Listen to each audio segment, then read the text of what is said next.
Harare. Il ne peut se vivre. Batouana bakimaki na lolengeni. Awa sikoyo na kopesa yo ba mama na ba cartouche. Dernièrement wa omoni Jacques Kabulu Katwe na Moïse Katumbi bakutani basolola kini.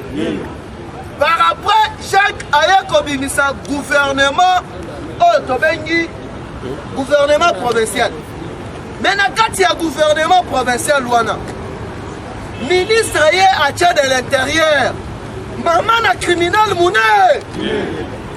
A travaillé na Kabila, espion ya Katumbi, aye kochaye ministre ya intérieur.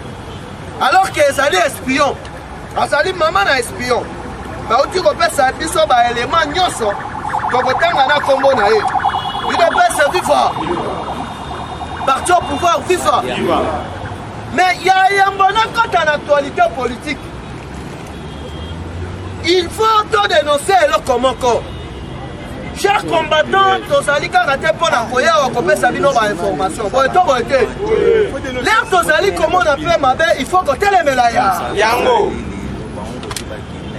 Nazali Kolonsen à nous appelle Naïchef.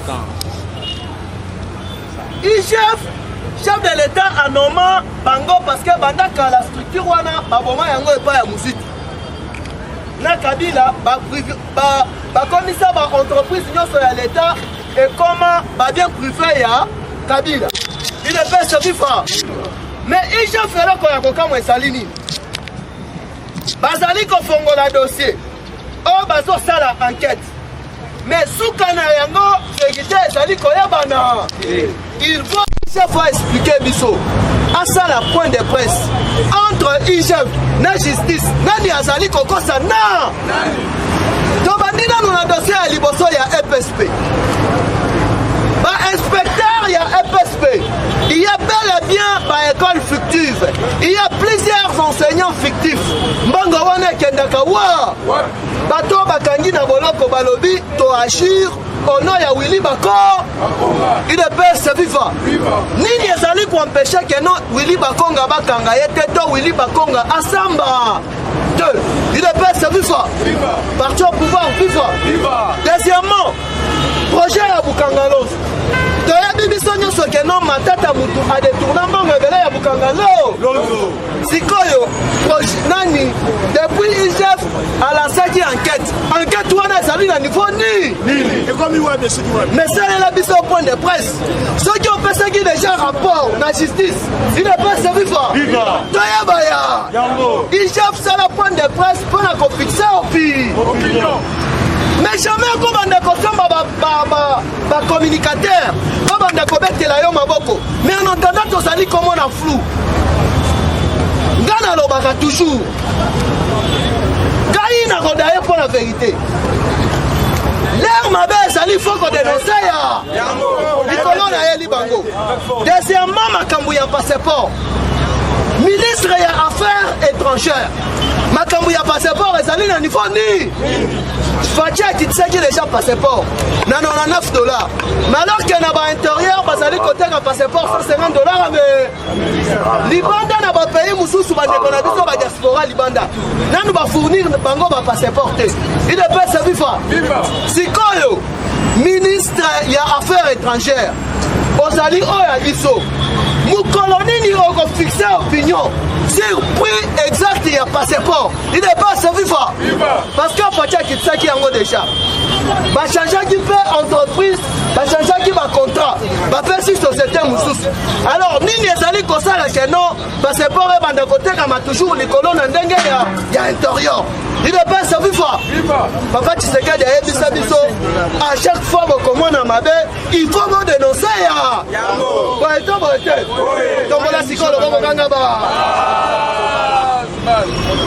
Chers combattants, tozali na maman moko ti wali comment na gouvernement ezali kobimate awa il faut yeba yango. Carte oyo bato oyo bametraki en place yalaki carte mabe. Mais awa on comprendre que non, Fachi azali anza. Lodi oyoki madidi asali point de presse azali ko attaquer Senko. Oh azali ko sulukana nous réforme avant ya kopona batu ya sika ya seni. Nali komona na mususu Ferdinand Kambere azali pe ko exiger une réforme.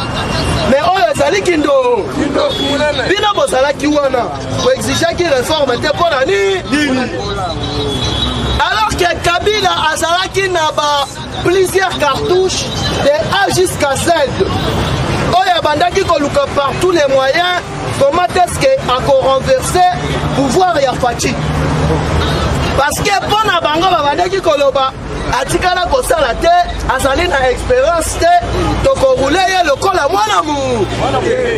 Alors que avant séparation ya Fachi na Kabila na rencontre na bango ya suka Fachi ABC politique na mbeboli na partenariat privilégié. Or nazali na yango na États-Unis d'Amérique ba généraux nyonso oyo bazali cité na makambo ya détournement na ya assassinat il faut na tia bango libanda.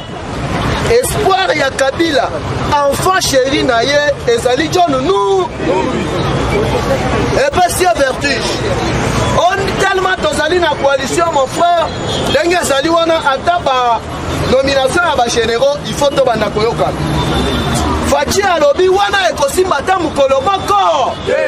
Il est bête ça viva. Alors que l'air atali que non awa deuxième plan nanga sur le plan militaire et quoi natikali sur le plan politique na le plan financier. Oyokaki dernièrement awa batu bakendaki na résidence ya Caleb bakuti ordinateur bakuti deux flash ya 64 giga na modem moko na kati wana bakuti makambo ebele toloba te topanza avant ya kopesa information o bakangi Caleb azalaki maman na criminel et à part ça azalaki moko ya batu ya service de renseignement. Alors là ozali ko confirmer batu kana bakangi Caleb information wana source wana ozali yango wapi nayebisaka bino toujours toza lisusu matin ya formalité soki omoni kena overfiaki information te lero komata avant obanda lisusu information banda nanu na koseskize parce que ndenge tozali boye pas seulement toinformaka bino toinformaka matu mobili idepesa viva awa sikoyoka na kati ya ordinateur ya Caleb bakuti triangle remontada.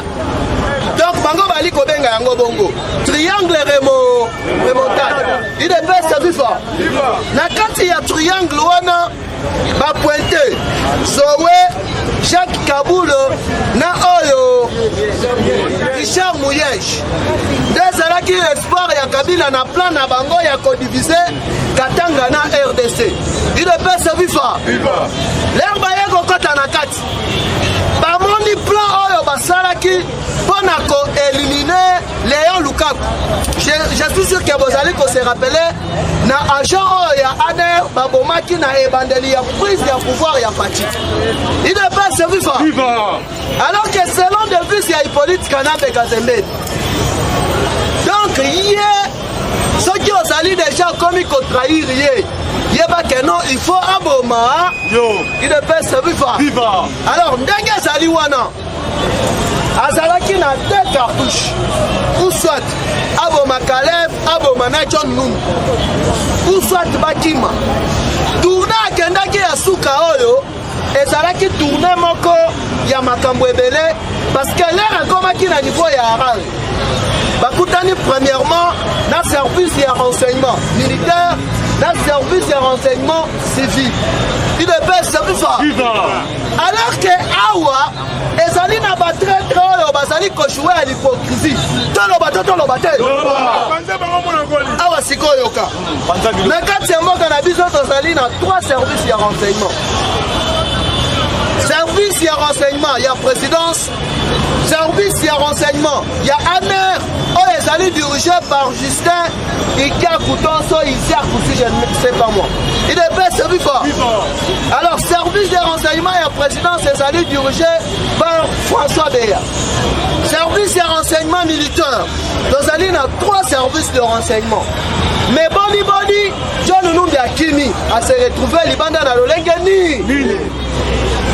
Kabila bandaki ko fonctionner na système ya réseau. Le réseau ça veut dire quoi? Vous allez 5 personnes. Vous avez bien gagné de banda ko fonctionner. Mutu akokende pa mutu mpona ko escroquer mbongo amemi Bible akosi. Apesio numéro ya mutu mususu. Yo bengi mutu wana maison kade mutu kaka ya réseau na bango. Là balongoli Caleb. Mutu azongaki wana ezali adjoint na titulaire ya ANER na nini to. Il est bien servi fa. Viva. Toyebi biso nyonso keno François Béa azalaki pe na DGM. Proche ya Hippolyte Kana. Mais na politique baku nyonso ezalaka permis. Parce que parmi ba ordonnance ya liboso fatia anomaka nani kamere na François Béa. Wana na okota vraiment na mozindo te. Alors que Caleb ayabi batu oyo basala na bango ba crime. Sikoyo batu wana bazali kobanga. Soki bakangi Caleb akobimisa ba secret ebele. Il est pas sabi fa. Est-ce que vous allez comprendre? Sikoyo Fachi azoya sikoyo na deuxième volet. Parce que ndenge azali wana cher combattant. Yeba que non na politique mutuatike na kamoninga azali. Dernièrement bamana ki incursion ya Gédéon Kyungu na niveau ya Katanga.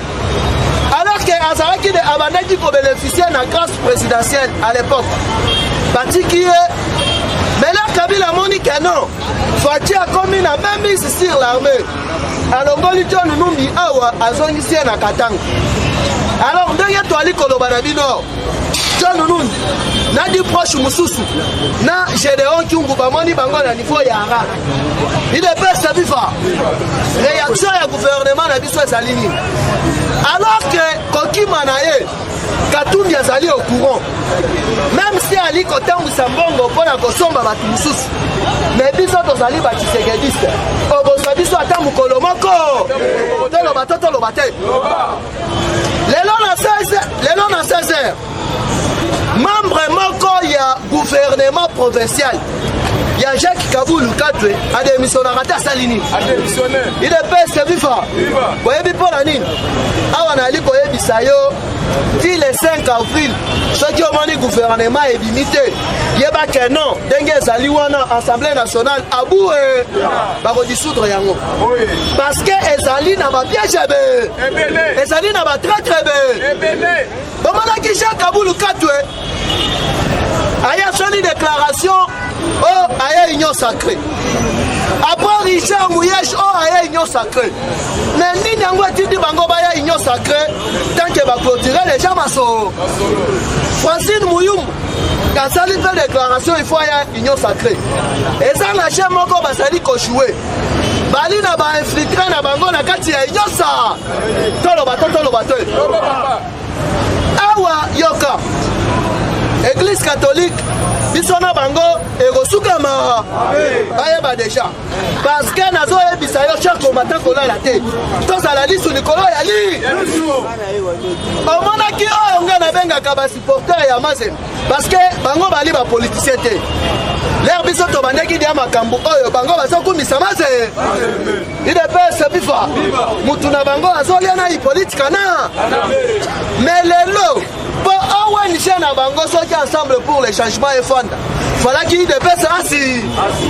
Katumbi oyo akima RDC à l'époque ya Moussé parce que abomaka libanais moko oyo basalaka entreprise aboma libanais wana alors que libanais wana azalaki camarade ya Moussé akima na exil aye kosonga awa Amélie Hippolyte Kanambe Mbongo yango tozali koloba na baproche ya chef de l'état na baconseiller bino bato boliaka mbongo idepesa bifa bapesa mokonzi ba information en temps réel lero tolobaka boye tolobaka kaka lero ali komona Kabila ali kotraite Katumbi de Jida ete ya bi idepesa bifa parti au pouvoir bifa donc eza na bavérité mosusu na robinisawa soki ozali mutu otana oyo ensemble oyo ya nini okosala besawa sela awa yoka tozokende na bango lelo pièce contre pièce idepesa bifa Jacques Kabule gouverneur ya Katanga omonaki bakei bakutani na Katumbi basololi temps normal aye akutani na Baba Kyungu ndenge eza wana mikolo oyo bazoluka par tous les moyens ya koeliminer te bato na niveau ya Katanga epa ya Kabila na Moïse Katumbi bato wana ezali nani Jean-Claude Muyambu na Baba Kyungu parce que baplan na bango nyonso bazali kosala bazali kobimisa yango ande et puis bazali contre nango awa cher combattant yoka mutu ayo banome ministre ya intérieur provincial ya Lubumbashi kombo na ye monsieur Thierry Michel Kikontwe wana azali noko ya Jacques Kabule 4 c'est un élément très dangereux asala maintes fois prison wana ezali général ya la police ya Lubumbashi nde alerte gouvernement central lelo interfédéral ya IDPS Lubumbashi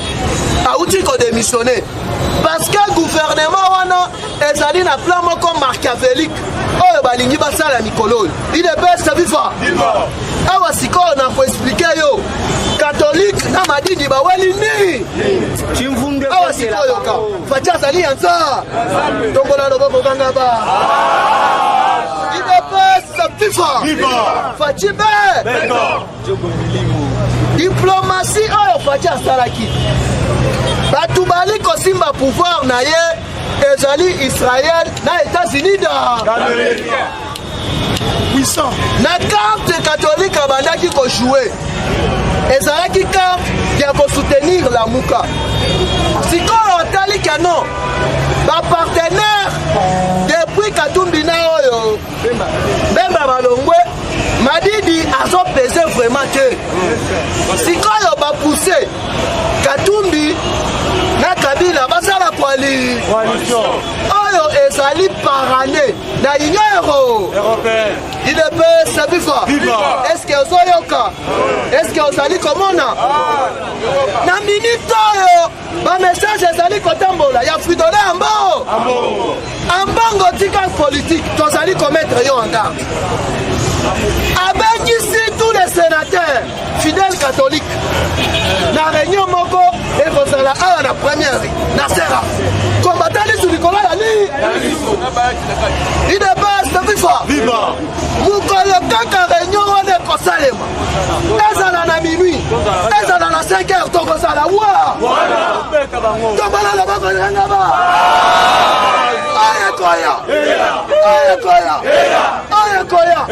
Ayakoya IDPS bifa il faut de sauver mandat ya Fachi baflater bazali ebe asikoyoka Union européenne bakabwani représentant ya Union européenne na RDC monsieur Jean-Marc Chantigné ye azali koappuyer Adolphe Muzitu na Madidi IDPS bifa alors que na carte Fachi abeti mpona kozala président ya CENI baconfession religieuse nyonso kosinteresaka na makambo ya politike déjà x facto catholique azali libanda ezali na 3 favoris président ya église de réveil ya orthodoxe na église protestante IDPS bifa toloba te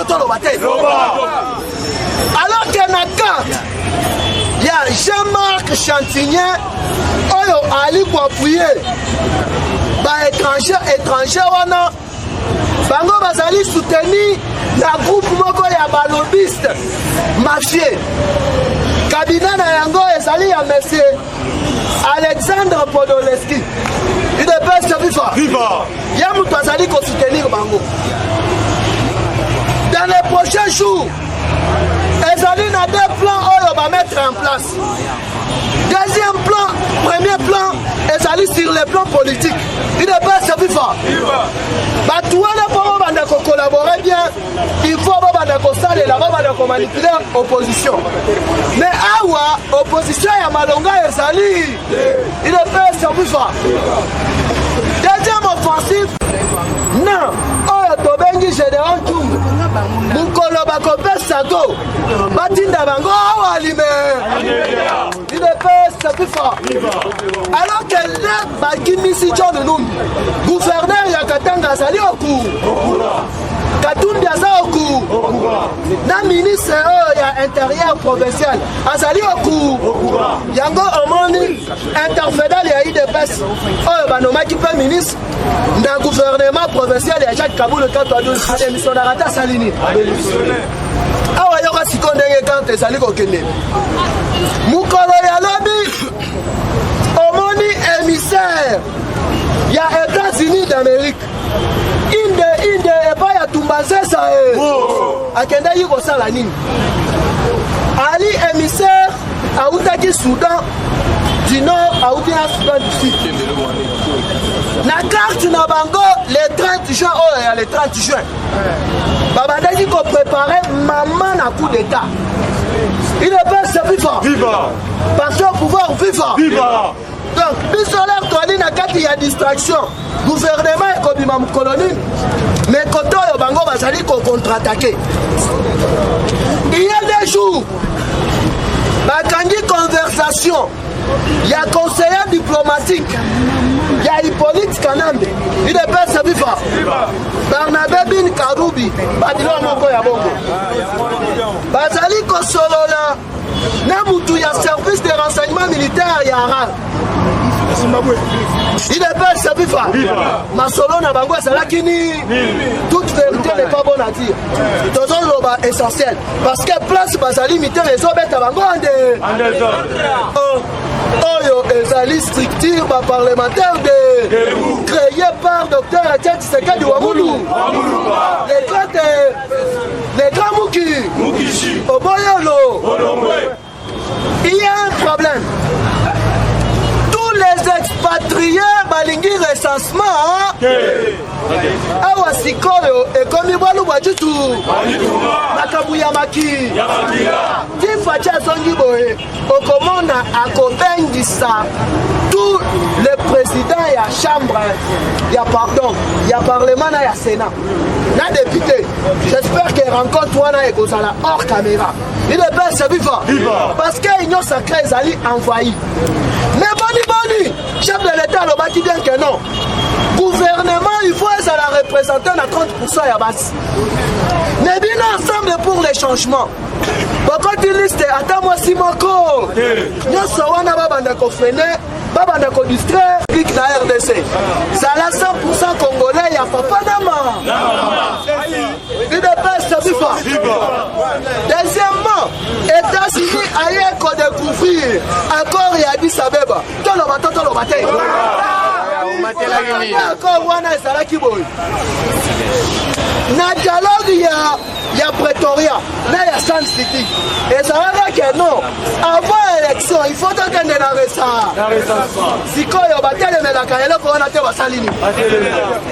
Tolo bate. Kabila tindi batu ba corrompre sénateur ba tu peuple. À promettre 3 milliards de dollars américains. Bon, à boycotter recensement. Pourquoi Lumumbo asali déclaration namoni kutu bamateur mosusu ya YouTube bakomi oteno baati alobi asali contre recensement lukuta munene asali déclaration alobi tokende élection te sans resa nazali kochite place ya bato nini bakopona na niveau ya seni awa okocomprendre que no politique ekomi ele bamata bakita awa na Congo faci chef de l'État mais wana ezali koexclure te tozala toujours vigile idps viva awa sikoyoka idps viva faci be na bato oyo bazali favori ya bakoma baprésident ya seni awa okocomprendre que des places église catholique bakole katolo wangonga bakole parce que bakarte na bango tuna maye faci aza ya nzambe bato bazali favori ezali président ya église de réveil dodoka aza wana deuxièmement ezali évêque ya orthodoxe il est père viva Rojembu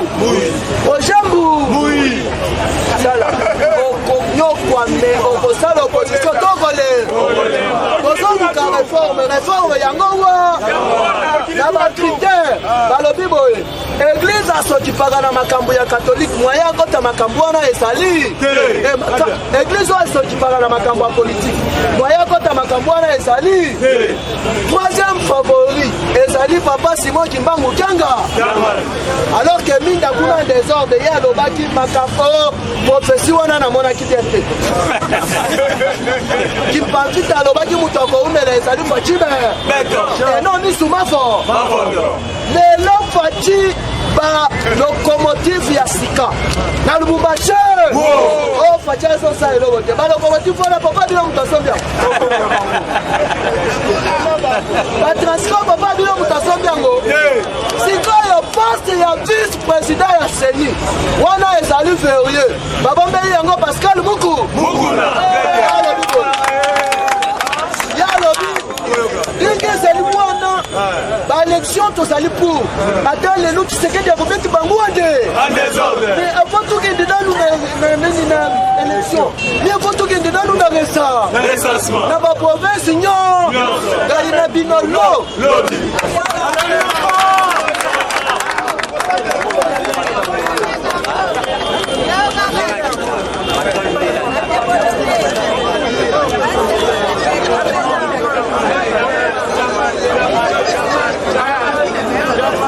Thank you.